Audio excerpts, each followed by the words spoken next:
श्रद्धयाग्निः समिध्यते श्रद्धया हूयते हविः श्रद्धां भगस्य मूर्धनि वचसा वेदयामसि।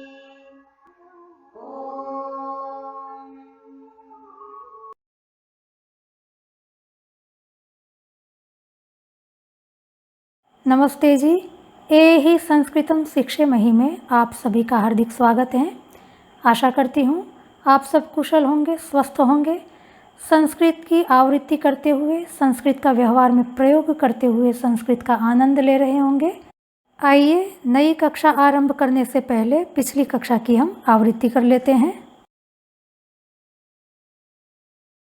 पिछली कक्षा में हमने शुद्ध धातु व प्रत्ययांत धातु किसे कहते हैं यह देखा था। निजंत द्विकर्मक धातुएं किसको कहते हैं यह संक्षिप्त में देखा था और गत्यर्थक निजंत द्विकर्मक धातुओं के बारे में विस्तार से समझने का प्रयास किया था। कितनी गत्यर्थक निजंत द्विकर्मक धातुएं होती हैं और गत्यर्थक निजंत धातुएं जो द्विकर्मक नहीं होती वो कौन सी हैं, इसको भी हम पिछली कक्षा में हमने गत्यर्थक निजंत द्विकर्मक धातु का प्रयोग कैसे करना है यह विस्तार से देखा था। व्याकरण की भाषा से थोड़ा मैंने समझाने का प्रयत्न किया था जिससे कि व्याकरण की शब्दावली और शैली आपको समझ में आए। यदि संस्कृत को आप आगे भी पढ़ना चाहते हैं, व्याकरण भी पढ़ना चाहते हैं तो वो शैली बहुत उत्तम थी। जिनको समझ में आ गया वो अच्छी बात है, पर जिनको समझ में नहीं आया उनको भी चिंता करने की आवश्यकता नहीं है। कईयों को कठिन भी पड़ा होगा, उनके लिए आज मैं दोबारा उसी बात को संक्षिप्त में दोहरा देती हूँ, बहुत सहज करके, बहुत सरल ढंग से। अब सबको ही समझ में आ जाएगा। तो आइए उसी नियम को दोबारा देख लेते हैं संक्षेप में। नियम है गमी, प्रेषी, आगमी आदि गत्यर्थक निजंत धातुओं का प्रयोग होने पर जिसको भेजा जाता है, जिससे ढुलवाया जाता है अथवा जिससे हरण करवाया जाता है उसकी कर्म संज्ञा होती है। जैसे वाक्य है पिता मुझे गांव भेज रहे हैं। अब यहाँ पर भेजने के लिए हमें गमी अथवा प्रेषी धातु का प्रयोग करना है। हम गमी धातु का प्रयोग करेंगे। गमी धातु गम का निजंत रूप है। गत्यर्थक निजंत धातुओं का प्रयोग होने पर जिसको भेजा जाता है उसकी कर्म संज्ञा होती है। वाक्य है पिता मुझे गांव भेज रहे हैं। इस वाक्य में मुझे भेजा जा रहा है अतः मेरी कर्म संज्ञा होगी। मुझे के लिए अस्मत् प्रातिपदिक का प्रयोग करेंगे। कर्मकारक होने से द्वितीय विभक्ति, संख्या में एक होने से एक वचन, अस्मत् द्वितीय एक वचन में रूप बनता है माम। भेजने की क्रिया करने वाला है पिता अतः कर्ता कारक होने से जनकः रूप बनेगा। वाक्य बनेगा जनकः माम ग्रामम गमयति। सरल है ना, समझने में अब कठिनाई नहीं आ रही होगी। और वाक्य देख लेते हैं। नाना आज मामा को मेरे घर भेजेंगे। भेजने के लिए हम आगमी का प्रयोग करेंगे। आगम धातु का अर्थ होता है आना और आगमी का अर्थ होगा भेजना। मामा आएंगे, नाना भेजेंगे। किसको भेजा जाएगा? मामा को।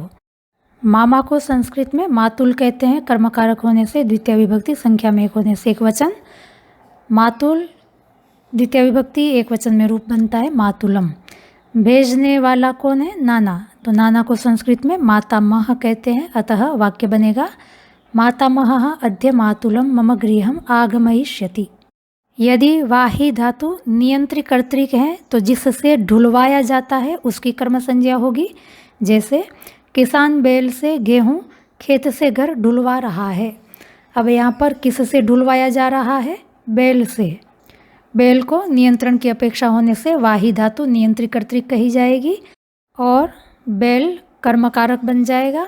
कर्मकारक होने से द्वितीय विभक्ति का प्रयोग होगा। अतः वाक्य बनेगा कृषकः बलिवर्धम गोधूमान क्षेत्रात् गृहम वाहयति। और यदि वाही धातु नियंत्रित कर्तृक नहीं है तो जिससे ढुलवाया जाता है उसकी कर्म संज्ञा नहीं होगी। कर्म संज्ञा न होने से वहाँ पर तृतीय विभक्ति का प्रयोग होगा। जैसे कृषकः कर्मकरेण गोधूमान क्षेत्रात् गृहम वाहयति। नाई इस निजंत धातु का प्रयोग होने पर भेजने वाले की कर्म संज्ञा नहीं होती। अतः अनुवाद करते समय भेजने वाले के लिए द्वितीय विभक्ति का प्रयोग नहीं होता किंतु तृतीय विभक्ति का प्रयोग होता है। जैसे तू सेवक से पुत्र को स्कूल भेज रहा है। त्वं सेवकेन पुत्रम विद्यालयम नाययसि। हारी निजंत धातु का प्रयोग होने पर जिससे हरण करवाया जाता है उसकी कर्म संज्ञा विकल्प से होती है। जैसे दुर्जन चोर से गहनों का हरण करवा रहा है, तो यहाँ पर चोर से हरण करवाया जा रहा है, अतः चोर की कर्म संज्ञा विकल्प से होगी। जब कर्म संज्ञा होगी तब द्वितीय विभक्ति का प्रयोग करेंगे, जब कर्म संज्ञा नहीं होगी तब तृतीय विभक्ति का प्रयोग होगा। जैसे दुर्जन चौरम आभूषणानि हारयति, कर्म संज्ञा हो गई, द्वितीय विभक्ति का प्रयोग किया है। दुर्जन चौरेण आभूषणानि हारयति, यहाँ पर चोर की कर्म संज्ञा नहीं हुई है तो द्वितीय विभक्ति का भी प्रयोग नहीं हुआ है, तृतीय विभक्ति का प्रयोग हुआ है। आशा करती हूँ अब आपको यह समझ में आ गया होगा कि गत्यर्थक निजंत धातु का प्रयोग होने पर शुद्ध धातु का कर्ता कब कर्मसंज्ञक होता है और कब कर्मसंज्ञक नहीं होता। आइए अब देखते हैं बुद्ध्यर्थक निजंत द्विकर्मक धातुओं का प्रयोग कैसे करना है। बुद्ध्यर्थक धातुएं हैं बुद्ध, अवगम, ज्या इत्यादि। इन्हीं धातुओं से जब णिच प्रत्यय लगा देते हैं तब ये बुद्ध्यर्थक निजंत धातुएं बन जाती हैं और उनका रूप हो जाता है बोधि, अवगमी, ज्यापी इत्यादि। इनके लिए नियम है बोधि, अवगमी, ज्यापी आदि बुद्ध्यर्थक निजंत धातुओं का प्रयोग होने पर जिसको जनाया जाता है या समझाया जाता है, बोध कराया जाता है अथवा बताया जाता है उसकी कर्म संज्ञा होती है। जैसे गुरु तविषी को मंत्र समझा रहे हैं, समझाने के लिए हम अवपूर्वक गमी धातु का प्रयोग करेंगे। क्या समझा रहे हैं? मंत्र, मंत्र कर्मकारक है। किसको समझा रहे हैं? तविषी को, तो तविषी को समझाया जा रहा है अतः तविषी भी कर्मकारक है, अतः तविषी का अनुवाद करते समय हमें द्वितीय विभक्ति का प्रयोग करना है और समझाने वाले गुरु होने से गुरु करता है, तो वाक्य का अनुवाद होगा गुरुः तविषीं मंत्रान अवगमयति। और वाक्य देखते हैं, मैंने छोटी बच्ची को वर्ण बताए। बताने के लिए हमें बोधि धातु का प्रयोग करना है। बुध का अर्थ होता है बोध करना और बोधि का अर्थ होता है बोध करवाना अर्थात बताना। क्या बताया? वर्ण बताए, अतः वर्ण तो कर्मकारक है ही। किसको बताया गया है? छोटी बच्ची को, तो छोटी बच्ची भी अब यहाँ पर कर्मकारक है, अतः उसका अनुवाद करते समय हमें द्वितीय विभक्ति का प्रयोग करना होगा। और बताने वाला कौन है? मैं कर्ता कारक हो गया, अतः अनुवाद होगा अहम लघ्वीं बालिकाम वर्णान अबोधयम। और एक वाक्य देख लेते हैं, उन 3 युवतियों को छात्राएं यज्ञ की पद्धति बताएंगी। बताएंगी के लिए हम ज्यापी का भी प्रयोग कर सकते हैं, बोधि का भी प्रयोग कर सकते हैं, अवगमी किसी का भी प्रयोग कर सकते हैं। अभी हम ज्यापी धातु का प्रयोग करेंगे। ज्या धातु का अर्थ होता है जानना, समझना, बोध करना, और ज्यापी निजंत धातु का अर्थ होता है जनाना, बताना, बोध करवाना इत्यादि। तो हम ज्यापी धातु का प्रयोग करेंगे।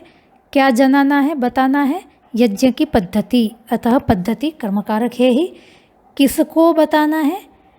उन 3 युवतियों को बताना है, अतः उन 3 युवतियों यह कर्मकारक हो जाएगा, अतः अनुवाद करते समय हमें द्वितीय विभक्ति का प्रयोग करना होगा। बताने वाला कौन है? छात्राएं, अतः छात्राएं कर्ताकारक हैं, अतः अनुवाद होगा ताः 3 युवतीः छात्राः यज्ञस्य पद्धतिं ज्ञापयिष्यन्ति।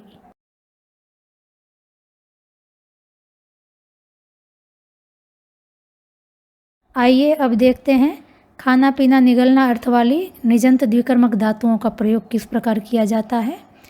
खाना पीना निगलना अर्थ वाली शुद्ध धातुएं हैं खाद, भक्ष, पा, चर, चर्व, अध, निपूर्वक, गृ इत्यादि। इन्हीं धातुओं से जब णिच प्रत्यय कर देते हैं तो रूप इस प्रकार बन जाता है खादी, भक्षी, पाई, चर्वी आदि, निपूर्वक, घारी इत्यादि। नियम है चर्वी, चारी, पाई आदि खाना पीना निगलना अर्थ वाली निजंत धातुओं का प्रयोग होने पर जिसको खिलाया, पिलाया या निगलवाया जाता है उसकी कर्म संज्ञा होती है। जैसे नानी ने बच्चे से मूंगफली चबवाई।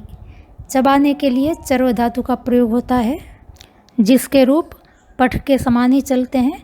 आपके सामने हैं चरवती, चरवतु, अचरवत, चरवेत, चरविष्यति। और चबवाने के लिए निजंत चर्व धातु का प्रयोग होगा। धातु होगी चर्वी, रूप चलेंगे चर्वयति, चर्वयतु, अचर्वयत, चर्वयेत, चर्वयिष्यति, पाठी के समान ही रूप चलते हैं। लोक में भी हम चबाने को खाने के अर्थ में प्रयोग कर लेते हैं, जैसे कहते हैं कि क्या चबा रही है, अर्थात क्या खा रही है, उसी अर्थ में यहाँ पर भी मैंने लिया है। हमारा वाक्य है, नानी ने बच्चे से मूंगफली चबवाई। क्या चबवाया? मूंगफली। मूंगफली कर्मकारक है। मूंगफली को संस्कृत में भूचणक कहते हैं, नपुंसकलिंग प्रातिपदिक है। किससे चबवाई? बच्चे से, तो बच्चा कर्मकारक हो गया। और चबवाने की जो कर्ता है वो नानी है। नानी मातामही कहलाती है संस्कृत में, और कर्ता होने से प्रथमा विभक्ति का प्रयोग होगा। अतः वाक्य बनेगा, मातामही बालकम भूचणकानि अचर्वयत। और वाक्य देख लेते हैं एक, माता शिशु को दूध पिलावें। पिलावें लिंग लकार का प्रयोग है। पा धातु पीना अर्थ में होती है, पिलाने के लिए निच का प्रयोग करके पाई धातु का प्रयोग होता है। पाई के रूप भी पाठी के समान ही चलते हैं। क्या पिलावें? दूध पिलावें। दूध कर्मकारक है। अब किसको पिलाना है? शिशु को, अतः शिशु भी कर्मकारक हो जाएगा। पिलाने वाली माता होने से कर्ता माता है, अतः वाक्य बनेगा, जननी शिशुम दुग्धम पाययेत। और एक वाक्य देखते हैं, नर्स रोगी से गोली निगलवा रही है। निगलने के लिए नीपूर्वक गृह धातु का प्रयोग करते हैं। उसके रूप आपके सामने हैं, निगलति, निगलतु, न्यगलत, निगलेत, निगलिष्यति। और लकार की जगह पर रेफ का प्रयोग करके भी इनके रूप बनते हैं, वो भी आपके सामने हैं, निगरति, निगरतु, न्यगरत, निगरेत, निगरिष्यति। तो निगलने अर्थ में नीपूर्वक गृह धातु के रूप दो प्रकार से चलते हैं। निगलवाना इस अर्थ में नीपूर्वक गृह धातु का निजंत का रूप प्रयोग करना है। नीपूर्वक गृह धातु निजंत निघारी और निघाली दोनों प्रकार से रूप बनते हैं। दोनों रूप पाठी के समान ही चलते हैं, आपके सामने हैं। क्या निगलवा रही है? गोली निगलवा रही है, अतः गोली कर्मकारक है। किसको निगलवा रही है? रोगी को, तो रोगी कर्मकारक हैं। और निगलवाने की कर्ता नर्स है। नर्स को संस्कृत में परिचारिका कहते हैं, प्रथमा विभक्ति का प्रयोग होगा, अतः वाक्य बनेगा, परिचारिका रुग्णम गुलिकाम निघालयति निगारयति वा। हमने देखा था नीपूर्वक गृह धातु का नीच में दो प्रकार से रूप चलते हैं, अतः हम निघालयति का भी प्रयोग कर सकते हैं, निगारयति का भी प्रयोग कर सकते हैं। मैंने अंत में वा लिखा हुआ है। यह संस्कृत की एक शैली है जिसको हमें ध्यान रखना चाहिए। वा का अर्थ होता है अथवा। जब हम ये बताना चाहते हैं कि इस शब्द का भी प्रयोग कर सकते हैं अथवा इस शब्द का भी प्रयोग कर सकते हैं, तो तब संस्कृत में दोनों ही शब्द लिख के अंत में वा शब्द लिख दिया जाता है। जैसे मैंने लिखा है, निगालयति निगारयति वा। इसको ऐसे पढ़ा जाएगा कि परिचारिका रुग्णम गुलिकाम निगालयति, ऐसा भी वाक्य बन सकता है। और परिचारिका रुग्णम गुलिकाम निगारयति, ऐसा भी वाक्य बन सकता है। तो आगे से हम ध्यान रखेंगे, जब भी वा शब्द का प्रयोग हो तब इसका मतलब होगा कि दो या तीन जितने भी शब्द वा के पूर्व में लिखे हैं उनमें से किसी का भी हम प्रयोग कर सकते हैं। आइए अब हम देखते हैं, खाना पीना निगलना अर्थ वाली ऐसी निजंत धातुएं जहाँ पर यह सामान्य नियम कार्य नहीं करता। प्रथम निजंत धातु है भक्षी, जिसका अर्थ है खिलाना। शुद्ध धातु भक्ष और भक्षी दोनों खाना अर्थ में आती हैं। भक्ष और भक्षी से निच प्रत्यय करने पर भक्षी रूप बनता है। तो आप देखेंगे खाना अर्थ में भी भक्षी धातु है और खिलाने अर्थ में भी भक्षी धातु है। तो प्रयोग से हमको पता चल जाता है कि ये भक्षी धातु खाने अर्थ में कि खिलाने अर्थ में है। भक्ष धातु के रूप तो पट के समान चलेंगे और भक्षी के रूप पाठी के समान चलेंगे, चाहे वो खाना अर्थ वाली हो चाहे वो खिलाना अर्थ वाली हो। खिलाना अर्थ वाली भक्षी इस निजंत धातु का प्रयोग करने पर यदि भक्षण हिंसक हो तो जिसको खिलाया जाता है उसकी कर्म संज्ञा होती है। जैसे हमारा वाक्य है, सर्कस वाला सर्कस में मांस भक्षी पशुओं को मांस खिलाता है। अब यहाँ पर खिलाता है के लिए हमें भक्षी धातु का प्रयोग करना होगा जो खिलाना अर्थ वाली है। क्या खिलाता है? मांस खिलाता है। मांस कर्मकारक है। अब मांस का जो खिलाना है भक्षण है वो हिंसक होता है, अर्थात किसी पशु को मार करके किया जाता है, अतः उसको हिंसक माना जाता है। हिंसक भक्षण होने से जिसको खिलाया जाता है उसकी कर्म संज्ञा हो जाएगी, अर्थात साधारण नियम यहाँ पर लागू हो जाएगा। मांस किसको खिलाया जाता है? मांस भक्षी पशुओं को, अतः इनकी कर्म संज्ञा हो जाएगी। कर्म संज्ञा होने से द्वितीय विभक्ति का प्रयोग करेंगे। सर्कस को संस्कृत में क्रीड़ा रंग कहते हैं, नपुंसकलिंग शब्द है, और सर्कस वाले को क्रीड़ा रंगकः कहेंगे, पुल्लिंग शब्द है। अतः वाक्य बनेगा क्रीड़ा रंगकः क्रीड़ा रंगे मांस भक्षान पशून मांसम भक्षयति। किंतु यह भक्षण अर्थात खिलाना यदि हिंसक न हो तो यह नियम लागू नहीं होता, अर्थात खिलाने वाले की कर्म संज्ञा नहीं होती है। जैसे आचार्य हमको प्रातराश में बादाम खिलाती है। खिलाने के लिए हमें निजंत भक्षी धातु का प्रयोग करना है। क्या खिलाती है? बादाम, तो बादाम कर्मकारक है। अब बादाम का जो भक्षण है, खिलाना है, वो हिंसक नहीं है, अतः खिलाने वाले की अब कर्म संज्ञा नहीं होगी। कर्म संज्ञा के अभाव में द्वितीय विभक्ति भी नहीं होगी, हमको तृतीय विभक्ति का प्रयोग करना होगा।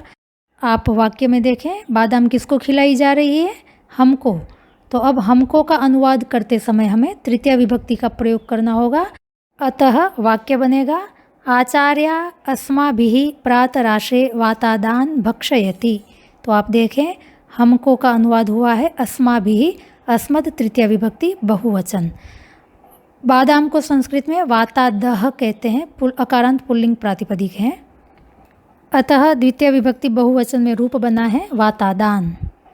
इस प्रकार हमने देखा, यदि भक्षण हिंसक हो तो भक्षी धातु का प्रयोग होने पर जिसको खिलाया जाता है उसकी कर्म संज्ञा हो जाती है, और यदि भक्षण हिंसक न हो तो भक्षी धातु का प्रयोग होने पर जिसको खिलाया जाता है उसकी कर्म संज्ञा नहीं होती।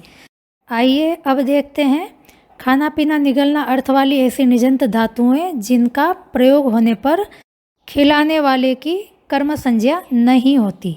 ऐसी दो धातुएं हैं, एक तो खाद्य धातु जो हमारी परिचित हैं, दूसरी अध धातु हैं जिसके रूप अभी आपको सिखाए नहीं गए हैं। खाद्य धातु का निच में प्रयोग होता है खादी, पाठी के समान रूप चलेंगे, और अध धातु का भी निच में रूप बनेगा आदि, इसके भी रूप पाठी के समान ही चलते हैं। आइए वाक्य से समझते हैं। वे महिलाएं उन गायों को गुड़ खिलाएंगी। खिलाने के लिए खादी इस निजंत धातु का हम प्रयोग करेंगे। क्या खिलाएंगी? गुड़ खिलाएंगी। गुड़ को संस्कृत में गुड़ ही कहते हैं, नपुंसकलिंग प्रातिपदिक है। गुड़ किसको खिलाया जाना है? उन गायों को। अतः सामान्य नियम के अनुसार गायों की कर्म संज्ञा होनी चाहिए थी, पर खादी धातु के प्रयोग में जिसको खिलाया जाता है उसकी कर्म संज्ञा नहीं होती, अतः हमें उन गायों को इसका अनुवाद करते समय तृतीय विभक्ति का प्रयोग करना होगा। अतः वाक्य बनेगा ताः महिलाः ताभिः धेनुभिः गुड़म खादयिष्यन्ति। आदि निजंत धातु को भी देख लेते हैं। वाक्य है बड़ी बहन उसको भी मक्खन खिलाती है। अब खिलाने के लिए हम आदि इस निजंत धातु का प्रयोग करेंगे। क्या खिलाती है? मक्खन कर्मकारक है। किसको खिलाया जा रहा है मक्खन? उसको। अतः सामान्य नियम के अनुसार उसको इसकी कर्म संज्ञा होनी चाहिए थी, पर आदि इस निजंत धातु का प्रयोग होने पर जिसको खिलाया जाता है उसकी कर्म संज्ञा नहीं होती है, अतः उसको का अनुवाद करते समय हमें द्वितीय विभक्ति का प्रयोग नहीं करना है, तृतीय विभक्ति का प्रयोग होगा। अतः वाक्य बनेगा अग्रजा तेन अपि नवनीतम खादयति। इस प्रकार खाना पीना निगलना अर्थ वाली निजंत धातुओं का प्रयोग होने पर जिसको खिलाया पिलाया निगलवाया जाता है उनकी कब कर्म संज्ञा होती है और कब कर्म संज्ञा नहीं होती, यह बात आपको अच्छी तरह से समझ में आ गई होगी। इसका आप व्यवहार में अधिकतम प्रयोग करें जिससे कि ये धातुएं भी आपके लिए सहज हो जाएं और याद रह जाएं। अब तक हमने ह्रस्व उकारांत पुल्लिंग शब्द भानु और ह्रस्व उकारांत स्त्रीलिंग शब्द धेनु के रूप देखे हैं। दीर्घ उकारांत पुल्लिंग शब्द तो नहीं होते हैं, किंतु दीर्घ उकारांत स्त्रीलिंग शब्द संस्कृत में होते हैं। भले ही थोड़े हैं पर उनका भी हमें अभ्यास होना चाहिए। अतः आइए देखते हैं दीर्घ उकारांत स्त्रीलिंग शब्द के रूप किस प्रकार चलते हैं। शब्द है वधू, वर्ण है वकार अकार धकार उकार, अंत में दीर्घ उकार होने से इसको उकारांत शब्द कहेंगे। संस्कृत में यह स्त्रीलिंग होता है, अतः स्त्रीलिंग उकारांत शब्द कहलाएगा। बहू को संस्कृत में वधू कहते हैं। आइए वधू के रूप कैसे चलते हैं देखते हैं। आपके सामने हैं वधूः वध्वौ वध्वः, वधूं वध्वौ वधूः, वध्वा वधूभ्यां वधूभिः, वध्वै वधूभ्यां वधूभ्यः, वध्वाः वधूभ्यां वधूभ्यः, वध्वाः वध्वोः वधूनां, वध्वां वध्वोः वधूषु, हे वधू हे वध्वौ हे वध्वः। कुछ परिचित से लगते हैं ना। लगभग धेनु के समान ही इसके रूप चलते हैं, कहीं कहीं अंतर है। धेनु के रूप भी आपके सामने हैं। आप देखें धेनु में रस्व उकार था, इसलिए कहीं कहीं रस्व उकार दिखाई देता है, पर वधू में दीर्घ उकार होने से सर्वत्र दीर्घ उकार ही दिखाई देगा। धेनु के प्रथमा विभक्ति द्विवचन में धेनु रूप बना था, वधू में प्रथमा विभक्ति द्विवचन में वध्वौ रूप बनेगा। धेनु प्रथमा विभक्ति बहुवचन में धेनवः था, वधू में प्रथमा विभक्ति बहुवचन में वध्वः होगा। द्वितीय विभक्ति द्विवचन में धेनु का धेनु रूप बना है, वधू का द्वितीय विभक्ति द्विवचन में वध्वौ रूप बनेगा। प्रथमा विभक्ति द्वितीय विभक्ति द्विवचन धेनु का भी समान है, वधू के भी समान है। चतुर्थी पंचमी षष्ठी सप्तमी में धेनु में 2 रूप थे, पर वधू में 1 ही रूप बनता है। धेनु का जो दूसरा रूप है धेनवै धेनवाह धेनवाह धेनवाम, वधू के भी वही रूप हैं, वध्वै वध्वाह वध्वाह वध्वाम। और संबोधन एक वचन में आप देखें हे धेनो बना हुआ है, वधू में रस्व उकारांत हे वधू रूप दिखाई दे रहा है। और धेनु का संबोधन विभक्ति बहुवचन में हे धेनवः बना है, वधू का हे वध्वः बनेगा। बाकी सब रूप धेनु और वधू के समान है। यदि आपको धेनु के रूप याद हैं तो वधू के रूप समझ लो याद ही हैं। संस्कृत में उकारांत स्त्रीलिंग शब्द बहुत थोड़े हैं, प्रसिद्ध शब्द 4 हैं जिसको अभी हम देखेंगे। श्वश्रु सांस को कहते हैं, चमु सेना को कहते हैं, तनु शरीर को कहते हैं। रस्व उकारांत तनु शब्द भी शरीर का वाचक है, दीर्घ उकारांत तनु शब्द भी शरीर का ही वाचक है। और जम्बू जामुन को कहते हैं, जो फल विशेष हैं बारिश के मौसम शुरू होने से पहले जो पक जाते हैं। अभ्यास के लिए आइए श्वश्रु शब्द का उच्चारण करते हैं। श्वश्रु शब्द का उच्चारण थोड़ा सा कठिन है, पर अभ्यास करने से वह भी सहज हो जाएगा। वधू शब्द के रूप आपके सामने हैं, मेरे साथ श्वश्रु शब्द के रूप आप बोलें। श्वश्रुः श्वश्रौ श्वश्रवः, श्वश्रुं श्वश्रौ श्वश्रूः, श्वश्रवा श्वश्रुभ्यां श्वश्रुभिः, श्वश्रवै श्वश्रुभ्यां श्वश्रुभ्यः, श्वश्रवाः श्वश्रुभ्यां श्वश्रुभ्यः, श्वश्रवाः श्वश्रवोः श्वश्रूनां, श्वश्रवां श्वश्रवोः श्वश्रूषु, हे श्वश्रु हे श्वश्रौ हे श्वश्रवः। इसी प्रकार चमु तनु जम्बू इन 3 प्रातिपदिकों के रूप भी वधू के समान याद कर लें। बार बार अभ्यास करने से उकारांत स्त्रीलिंग शब्द भी आपके लिए सहज हो जाएगा। आज का पाठ यहीं तक रखते हैं। यदि समझने में आपको कहीं कोई कठिनाई आई हो तो आप हमें अवश्य पूछें, आपकी समस्याओं का समाधान करने का हम पूरा प्रयास करेंगे। यदि आप अपने इष्ट मित्र साथी को इस संस्कृत पाठशाला से जोड़ना चाहते हैं या कोई व्यक्ति स्वयं जुड़ना चाहता है तो वीडियो के नीचे यहाँ पर आप देखें उल्टे तीर का निशान है, यहाँ पर क्लिक करने से डिस्क्रिप्शन बॉक्स खुल जाएगा जिसमें टेलीग्राम पर चलने वाले संस्कृत पाठशाला की लिंक दी हुई है और व्हाट्सएप पर भी हमारे 8 ग्रुप चलते हैं, उसकी भी लिंक यहाँ पर दी हुई है। दोनों में से किसी एक लिंक पर क्लिक करने से आप हमारी पाठशाला से जुड़ सकते हैं। थोड़ा नीचे कन्या गुरुकुल की वेबसाइट का भी लिंक दिया हुआ है जिस पर जाकर के आप कन्या गुरुकुल का सामान्य परिचय प्राप्त कर सकते हैं। यहाँ पर सब्सक्राइब बटन दिया हुआ है जिस पर आप क्लिक करेंगे तो हमेशा के लिए हम आपके साथ जुड़ जाएंगे। भविष्य में भी हम संस्कृत के अतिरिक्त और भी कोई वीडियोस अपलोड करेंगे तो उसके नोटिफिकेशंस समय पर आपको मिलते रहेंगे। इस पैनल पर यहाँ पर क्लिक करने से प्लेलिस्ट खुल जाएगी, यहाँ पर प्लेलिस्ट लिखा हुआ है। कोई हमारे पुराने वीडियोस देखना चाहते हैं तो यहाँ पर जाकर के क्लिक करें, आपको हमारे सारे वीडियो जितने भी हमने अपलोड किए हैं वो सब यहाँ पर मिल जाएंगे। यहाँ पर क्लिक करने से आप वीडियो को देख सकते हैं। अगली कक्षा में हम फिर मिलेंगे। आपने हमारी वीडियो को देखा, पसंद किया, आपका हार्दिक धन्यवाद।